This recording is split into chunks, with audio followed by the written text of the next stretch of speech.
तक एवरेज भी बना सकता है। तो यहाँ पे आप देखेंगे यूनिट्स की बात करें तो लगभग 1 करोड़ लोगों के घर में लगा नहीं है। जब ये बज क्रिएट हुआ था तो उसमें कई विंड टरबाइन बढ़िया है या सोलर पैनल सिस्टम बढ़िया है, ये सवाल ना बहुत ही ज्यादा पूछा जाने वाला सवाल है। तो आज के इस वीडियो में डिटेल में बता दूंगा कि विंड टरबाइन बढ़िया है या सोलर पैनल सिस्टम बढ़िया है। नमस्कार, मैं हूं पुरुषोत्तम पांडे, स्वागत है आपका एक और नए वीडियो में। आज का ये वीडियो विंड टरबाइन और सोलर पैनल सिस्टम में कौन सा आपके लिए बढ़िया हो सकता है इस पे होने वाली है। और देखिए खास करके जो तीन बहुत ही महत्वपूर्ण पॉइंट है, like efficiency, operation and maintenance, subsidy and availability, ये तीन चीजें, ये तीन एस्पेक्ट्स यदि क्लियर हो जाए तो आप एक डिसीजन ले पाएंगे, आप एक निर्णय पे आ पाएंगे कि मुझे सोलर पैनल सिस्टम लगाना है या विंड टरबाइन के साथ ही मुझे जाना चाहिए या दोनों ही मुझे लेना चाहिए। तो पूरे डिटेल में बताऊंगा इस वीडियो में। तो वीडियो को पहले से ही लाइक कर दीजिए, चैनल में नए हैं तो सब्सक्राइब कर लीजिए। तो चलिए आरंभ करते हैं। तो जैसा कि आपने देख लिया कि सोलर पैनल और विंड टरबाइन में बहुत बड़ा कंफ्यूजन है, लेकिन आपको ये चीज समझना चाहिए कि दोनों जो है ना नवीन ऊर्जा सोर्स है, ठीक है, रिन्यूएबल सोर्स ऑफ एनर्जी है। और दोनों एनर्जी को ना अभी के समय में जो गवर्नमेंट है बहुत ही ज़्यादा प्रमोट कर रही है और ये प्रमोशन ना नेक्स्ट लेवल पे चल रहा है। तो इवन कि आप देखेंगे कि कोस्टल वाले रीजन में वहाँ ज़्यादा से ज़्यादा क्या लग रहा है, बड़े बड़े विंड टरबाइन लग रहे हैं।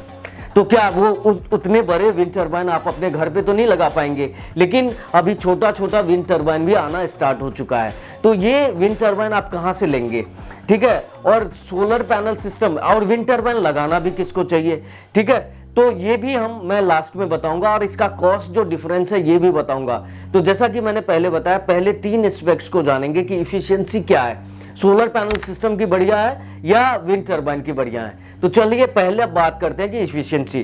तो देखिए इफिशियंसी की जहां तक सोलर पैनल सिस्टम की बात करें, सोलर पैनल में लगातार कंटिन्यू उसका ये बोल सकते हैं कि टेक्नोलॉजी इवोल्यूट हो रही है। और जो पैनल हमारा 16% के एफिशिएंसी पे था, वो अभी के समय में देखें तो लगभग 21-22% तक का एफिशिएंसी अभी जनरेट कर रहा है। और टेक्नोलॉजी में क्या चेंजेज आया है, पहले पी टाइप टेक्नोलॉजी चल रहा था, मोनो हाफ कट चल रहा था, और उससे पहले की बात करें तो पॉलीक्रिस्टलाइन पैनल चल रहा था।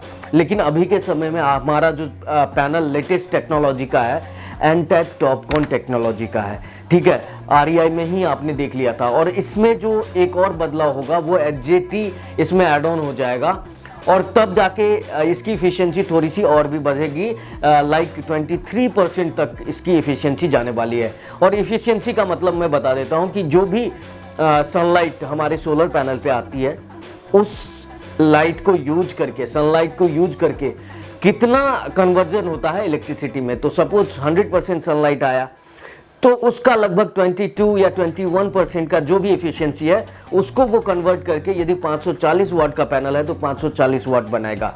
वाटेज में एफिशिएंसी नहीं होता है, तो इस चीज़ को आप क्लियर लेके चलिए। इस तरीके से उसका एफिशिएंसी होता है।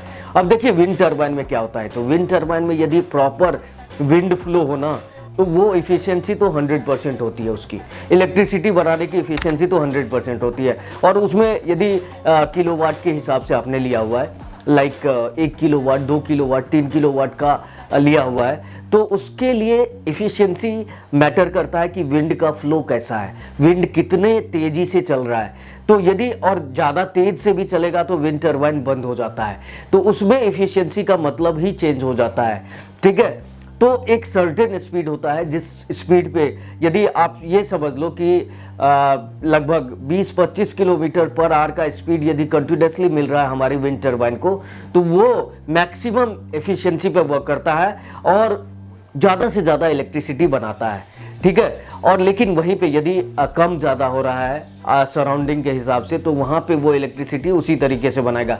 लेकिन दोनों का कंपैरिजन करें, यदि 5 किलोवाट का सोलर पैनल सिस्टम लगा है और 5 किलोवाट का विंड टरबाइन लगा है, तो वो कितने यूनिट्स बनाएगा। तो देखिए अभी के समय में यदि सोलर पैनल सिस्टम लेते हैं तो पर किलोवाट का जनरेशन लेटेस्ट टेक्नोलॉजी से लगभग 5 यूनिट्स पर डे बनाता है, पर किलोवाट की बात करें। तो यहाँ पे विंड टरबाइन यदि आप पर किलोवाट की बात करें और प्रॉपर उसको स्पीड मिल रहा है, तो यही जो है ना 5 से 7 यूनिट तक बना सकता है। जी हाँ, 7 यूनिट तक एवरेज भी बना सकता है। तो यहाँ पे आप देखेंगे यूनिट्स की बात करें तो लगभग 2 यूनिट ज़्यादा बन सकता है, लेकिन इसके लिए प्रॉपर विंड स्पीड चाहिए हमारे विंड टरबाइन को, ठीक है। तो ये एक एफिशिएंसी के लिए जो दायरा है ये आपको समझना पड़ेगा, और आपके लोकेशन पे क्या विंड फ्लो उस तरीके का है तो आपको जाना चाहिए, ठीक है। और नहीं है तो आपको दोनों और हाइब्रिड एक मॉडल पे जाना चाहिए जिसमें कि सोलर पैनल और विंड टरबाइन दोनों आप लगा सकते हैं। अब सेकंड बात करते हैं ऑपरेशन एंड मेंटेनेंस। देखिए रिन्यूएबल सोर्स ऑफ एनर्जी तो दोनों ही है, ठीक है, लेकिन उसमें आपको ये जानना है कि ऑपरेशन एंड मेंटेनेंस में क्या एडवांटेज और डिसएडवांटेज है। तो देखिए सोलर पैनल सिस्टम के लिए आप समझना पड़ेगा कि सोलर पैनल सिस्टम लगता कैसे है और विंड टरबाइन लगता कैसे है, तो विंड टरबाइन और वर्किंग भी कैसा है। तो देखिए विंड टरबाइन की बात करें तो उसमें सारा पार्ट्स जो है ना मूविंग पार्ट है, ठीक है। मूविंग पार्ट जब होता है ना तो एक टाइम टू टाइम उसको चेक चाहिए होता है, उसको मेंटेनेंस चाहिए होता है। तो वो ड्यूरेशन आपका हो सकता है कि 1 महीने का हो, 2 महीने का हो, 3 महीने का हो, या इवन 6 मंथ्स का हो, लेकिन वो ड्यूरेशन फिक्स है। उसमें कुछ ना कुछ पार्ट्स चेंज होंगे, कुछ ना कुछ पार्ट्स नए लगेंगे या रिपेयर होंगे, ठीक है, क्योंकि मूविंग पार्ट है। आप मूविंग पार्ट है तो सर्टेन टाइम पे उसको सर्विस करना ज़रूरी होता है। इवन कि आप अपने गाड़ी का देखिए एक थ्रेशोल्ड होता है, उतना चलने के बाद आप उसकी सर्विस कराते ही कराते हो। तो इसी तरीके से विंड टरबाइन की भी सर्विसिंग की ज़रूरत पड़ती है, चाहे वो 3 मंथ्स में हो, 6 मंथ्स में हो या 1 ईयर में हो। तो मूविंग पार्ट होने के वजह से ये आपको कराना ही पड़ेगा, ये एक मैंडेटरी कंडीशन होती है विंड टरबाइन के साथ। अब बात करते हैं सोलर पैनल के साथ। देखिए सोलर पैनल में कोई मूविंग पार्ट नहीं है, सबसे पहली बात समझिए, कोई मूविंग पार्ट नहीं है। सोलर पैनल एक आपने लगाया और उस सोलर पैनल जो है, आप देखिए इसका ऑपरेशन ऐसे भी समझ जाएंगे कि जो हमारा सोलर पैनल पे लाइट पड़ रही है, सनलाइट आ रही है, तो जैसे ही सनलाइट आ रही है तो वो इलेक्ट्रिसिटी में उसको कन्वर्ट कर रहा है। जो इलेक्ट्रिसिटी हमें तुरंत मिल रहा है, इंस्टेंट मिल रहा है, वो डायरेक्ट करंट होता है। क्या होता है? डायरेक्ट करंट होता है। और उसको जब हम कन्वर्ट करते हैं अल्टरनेट में, इन्वर्टर बेसिकली कन्वर्टर होता है हमारा, ठीक है।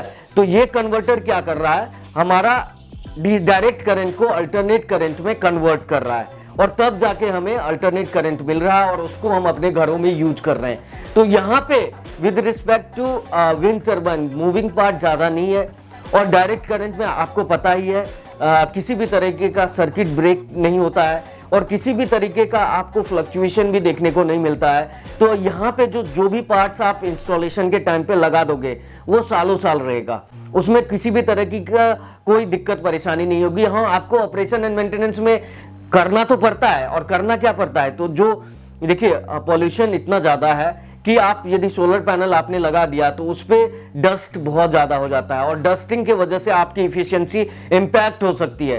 तो आपको time to time solar panel की साफ सफाई का ध्यान रखना पड़ता है, चाहे वो 15 दिन में करे या 1 महीने में करे या वीकली करे।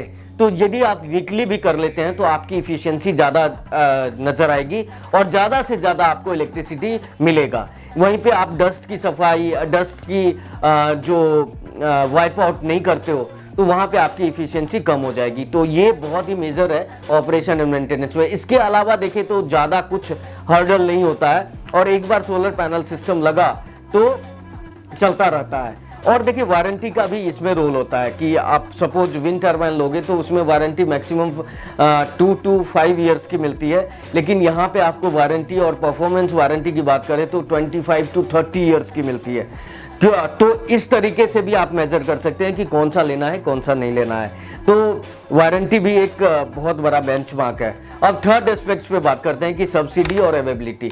तो सब्सिडी की बात करें तो देखिए विंड टरबाइन में अभी लार्जली जो है पूरे भारतवर्ष में यूनिफॉर्मली तो हर जगह पे नहीं लग सकता है, तो इसीलिए गवर्नमेंट ने इस पे सब्सिडी भी नहीं दिया है, ठीक है। यदि आप विंड टरबाइन लगाते हैं तो सब्सिडी का अवेलेबिलिटी कहीं पे मुझे नहीं दिखता है, कहीं पे कोई पॉलिसी नहीं दिखता है कि सपोज मैंने 5 किलोवाट का विंड टरबाइन लगाया तो मुझे सब्सिडी मिलेगा कुछ, ठीक है, बिल्कुल भी नहीं मिलेगा। और यहीं पे आप यदि सोलर पैनल सिस्टम लगाते हैं तो आपको पता है पहले 3 किलोवाट पे आपको मैक्सिमम सब्सिडी 78,000 का मिलता है, वो भी सेंट्रल गवर्नमेंट से मिलता है। और स्टेट गवर्नमेंट की कुछ अलग पॉलिसी होती है, तो वहां से भी आपको मिलता है। जैसे दिल्ली की बात करें तो स्टेट गवर्नमेंट ने यहाँ पे भी सब्सिडी रखा है और पर किलोवाट का सब्सिडी 2000 रखा है, जो कि 10,000 मैक्सिमम सब्सिडी है। तो सपोज दिल्ली में कोई 3 किलोवाट का सोलर पैनल सिस्टम लगाता है तो 78,000 का तो सब्सिडी आपको सेंट्रल गवर्नमेंट का मिल जाएगा, और यहीं पे 2,000 पर किलोवाट के हिसाब से 6,000 और ऐड ऑन कर लीजिए, तो ये आपको सब्सिडी लगभग 84,000 हो जाता है। और 10 किलोवाट तक का आप सिस्टम लगाते हैं तो यही 10,000 आप ऐड कर सकते हैं, तो 88,000 का सब्सिडी मिल जाता है। यहीं पे आप यूपी में लगाते हैं, यानी उत्तर प्रदेश में आप सोलर पैनल सिस्टम लगाते हैं तो 78,000 का सब्सिडी आपको सेंट्रल गवर्नमेंट देगी, और वहीं पे 30,000 का सब्सिडी आपको स्टेट गवर्नमेंट दे रही है। तो यहाँ पे जो कंबाइन करके आपको सब्सिडी का अमाउंट होता है सोलर पैनल सिस्टम के लिए, वो लगभग 1,08,000 का हो जाता है। जी हाँ, 1,08,000 का सब्सिडी हो जाता है। तो इस तरीके से आप सब्सिडी किसमें है किसमें नहीं है। तो विंड टर्बाइन में अभी सब्सिडी नहीं अवेलेबल है, लेकिन आप सोलर पैनल सिस्टम लगाने जाएंगे तो यहाँ पे आपको सब्सिडी मिलेगा, 100% मिलेगा। अब अवेलेबिलिटी की बात करते हैं, यानी उपलब्धता किसकी अच्छी है किसकी नहीं है। तो देखिए, सोलर पैनल सिस्टम आप कहीं पे भी लगाओ, अब तो गली गली में शोर है, हर जगह पे सोलर पैनल लगाने वाले आपको मिल जाएंगे, ठीक है। और इस तरीके का बज क्रिएट हुआ है, इस तरह का शोर हुआ है, क्योंकि गवर्नमेंट भी चाहती है कि ज़्यादा से ज़्यादा घरों में सोलर पैनल सिस्टम लगे, इसीलिए तो पीएम सूर्यघर योजना लॉन्च किया गया है। और देखिए, इतना ज़्यादा रजिस्ट्रेशन भी हो चुका है, यानी 1 करोड़ से ज़्यादा लोगों ने रजिस्टर्ड कर दिया है, और पोर्टल अभी बंद नहीं हुआ है, पोर्टल अभी भी चल रहा है, अभी भी आप अप्लाई कर सकते हैं, क्योंकि 1 करोड़ लोगों के घर में लगा नहीं है। जब ये बज क्रिएट हुआ था तो उसमें कई सारे पैरामीटर है, उस पर प्यूरिफाई होगा, किसी की फिजिबिलिटी रिपोर्ट सही आएगी, किसी की नहीं आएगी, किसी ने सैंक्शन लोड कुछ था और अप्लाई कुछ कर दिया तो वहां पे रिजेक्शन होगा। लेकिन स्कोप अभी भी बहुत सारे लोगों के लिए है कि आप सब्सिडी के लिए अप्लाई कर सकते हैं और 78,000 का बेनिफिट ले सकते हैं। तो बिल्कुल इसके लिए अप्लाई कर सकते हैं, लेकिन यहीं पे विंड टर्बाइन के लिए नहीं कर सकते हैं। और अवेलेबिलिटी देखिए, हर जगह पे आपको सोलर पैनल सिस्टम अच्छे मिल जाएगा, लेकिन यहीं पे विंड टर्बाइन ढूंढने जाएंगे तो दूरबीन से भी आपको कहीं दूर दूर तक नहीं दिखेगा, आसपास भी नहीं दिखेगा। तो इसकी थोड़ी सी अवेलेबिलिटी का चक्कर है, और ज़्यादा से ज़्यादा आपको जो विंड टर्बाइन मंगाना भी पड़ेगा, या तो आप चाइना से इंपोर्ट करेंगे या आप यूएसए से करेंगे। चाइना से आपको चीपली मिल सकता है। और आपको बताना चाहूँगा कि यदि आप सच में चाहते हैं विंड टर्बाइन लगाना, तो आप एक वेबसाइट को पे जाके सर्च कर सकते हैं और वहाँ से ऑर्डर कर सकते हैं, और ये डायरेक्टली कीजिए। और यहाँ पे इंस्टॉलेशन के लिए आप किसी भी टीम को हायर कर सकते हैं जो रिन्यूएबल सोर्स ऑफ एनर्जी में वर्क करती है। तो वेबसाइट का नाम है alibaba.com, ठीक है। alibaba.com पे आपको विंड टर्बाइन इजीली अवेलेबल हो जाएगा, और ये सारा जो विंड टर्बाइन आएगा वो चाइना से आएगा, ये मेड इन चाइना होगा। और यहाँ पे आपको देखना पड़ेगा कि उसकी सर्विस मिल पाएगी या नहीं मिल पाएगी। तो अभी मेजरली वहीं से आ रहा है। यूएसए भी मास जो प्रोडक्शन करवा रही है वो चाइना से ही करवा रही है। कुछ कंपनी जैसे कि फ्लावर विंड टर्बाइन की बात करें, या इवन कि अभी बहुत सारे वीडियोस में आपने देखा कि ये नासा ने इनोवेटिव विंड टर्बाइन बना दिया, इसे कहीं भी लगाओ, इलेक्ट्रिसिटी बनाओ। और जो यूट्यूब पे काफ़ी सारे वीडियोस हैं, काफ़ी भर के व्यूज़ भी मिल रहे हैं, लेकिन वो विंड टर्बाइन की अवेलेबिलिटी अभी भी क्वेश्चन मार्क है। तो सपोज आप लेने जाएंगे, और देखिए मुझे लगता है कि यदि आप जो रिन्यूएबल सोर्स ऑफ एनर्जी पे जा रहे हो और उसकी प्रॉपर सर्विस यहाँ पे नहीं है, भारतवर्ष में नहीं है, तो फिर उसको लगा कर ना एक टाइम पे वो बंद ही करने वाली बात हो जाएगी, क्योंकि सर्विस नहीं मिलेगी तो वो प्रॉपर वर्क नहीं करेगा और वो बंद ही पड़ जाएगा।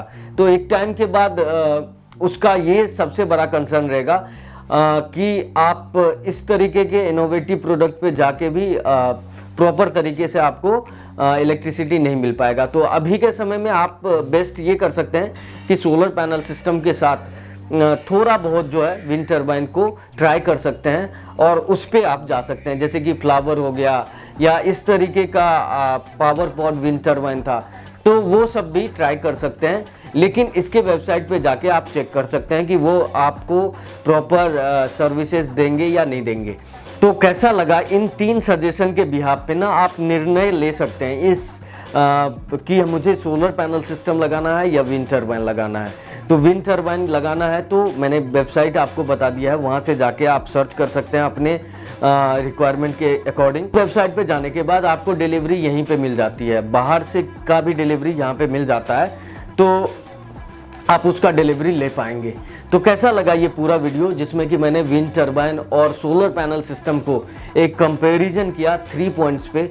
उम्मीद है कि ये वीडियो काफ़ी हेल्पफुल लगा होगा और आप एक बेहतर निर्णय ले पाएंगे अपने एरिया के अकॉर्डिंग। और देखिए एरिया भी आप यदि कोस्टल और पहाड़ी एरिया में रहते हैं तो वहाँ पे आपको लगाना सबसे बढ़िया रहेगा विंड टर्बाइन, और वहाँ पे आपको ज़्यादा इलेक्ट्रिसिटी बना कर देगा। तो ये एक पॉइंट है जिस पे आप विचार कर सकते हैं। वीडियो कैसा लगा? वीडियो अच्छा लगा तो लाइक ज़रूर करें, चैनल में नया है तो सब्सक्राइब कर लें। इसी तरह का हेल्पफुल कंटेंट को देखते रहने के लिए, चैनल पे बार बार आने के लिए आपका बहुत बहुत बहुत धन्यवाद। जय हिंद।